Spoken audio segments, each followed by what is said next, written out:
Divorce is seldom a friendly affair.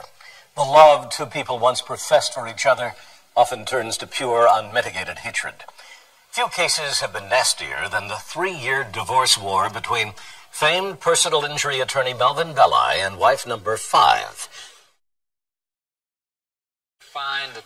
Divorce wars can bring out the worst in people: venom, greed, and the all-too-common ritual of airing dirty laundry in public. Even when American justice ignores the mudslinging, some couples keep at it anyway, just to damage each other's reputation.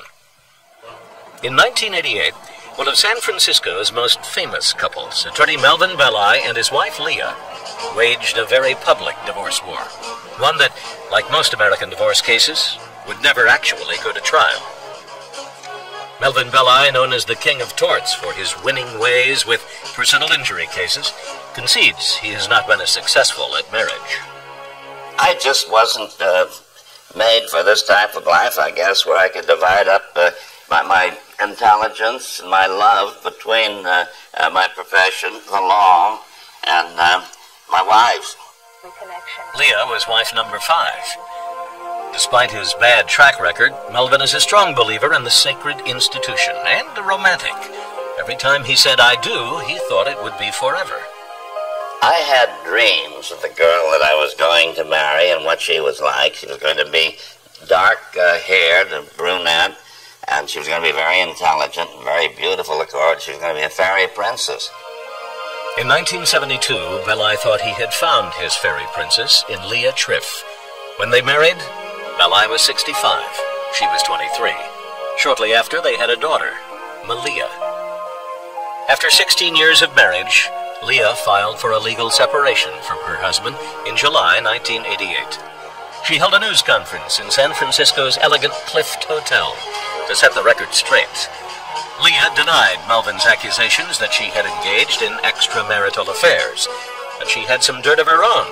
A local TV station carried the event live. On one occasion, June the 21st, 1988, in the evening, my husband suddenly became enraged, called me filthy names, and threatened to kill me, screaming to get out of here before I kill you. I ought to kill you now. It would be easy for me to do so.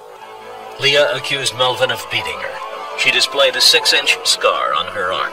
It's absolutely untrue that I was responsible for any scars on her arm. I'm not a wife beater.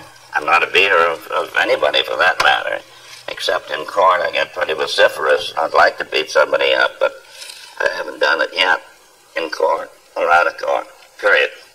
A lot of the scars that she had shown to the public were the result of plastic surgeries. From his law office, Belli admitted seeing his wife full of bruises, but he accused this man, Australian Viscount Alexander Montague, of beating Leah. Belli accused the Viscount of having an affair with his wife. And I know when she came back from Egypt with them on my credit card, he had beaten the hell out of her, and she did have bruises all over. I think she likes that. I've never laid a finger on her in my life. Melvin's lawyer held Leah responsible for starting the divorce war with her televised news conference. It was unfortunate because having done that, she more or less fired the first shot, if you will, in the mud-throwing contest that ensued thereafter until the court finally got a hold on it and calmed both of the spouses or divorcing spouses down. A judge issued a gag order preventing the Bellis from disparaging each other in public. Fines for disobeying the order were $2,500. The wealthy attorney did not seem to care. He referred to his estranged wife with his own nasty nickname. Oh, calling her El Tramp, well, there I go. $2,500, and then calling her trial lawyer a warthog. And I told the judge, well, I can only call her that, and I don't want to be guilty of defamation. I only call her a warthog because she looks like one. Once their dirty laundry was hanging out to dry, the Bellis decided to avoid another public ritual. Instead of having a trial, they took their divorce war to a new kind of peace table. It's known in California as judicial case management. The judge acts as a mediator. What that means is that one judge has control of the case and can run the case in a manner in which they feel is appropriate, and they can do conference calls as opposed to court hearings. Under California law, a 10-year marriage is by definition a long-term one, which entitles a spouse to support. So the 16-year Belli marriage was long-term. After hearing both sides of this nasty divorce war, the judge awarded Leah about $20,000 a month, including child support.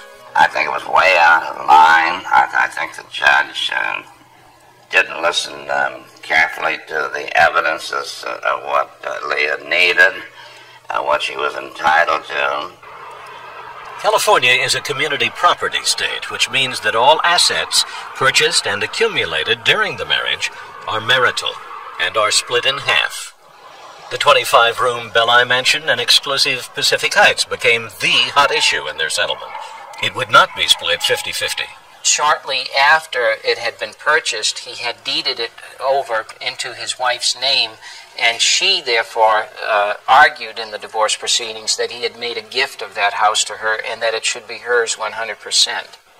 In the end, Leah got the mansion. Melvin's only consolation was maintaining 30% ownership. But the crowning irony of this divorce war was that Melvin Belli did not heed his own advice. Several months prior to the court proceedings, he had published a book on divorce in which he advised couples not to disparage one another, and certainly never in public. Maybe I'm too old to learn. You can't teach too old a horse too many new tricks, but I'm still learning some.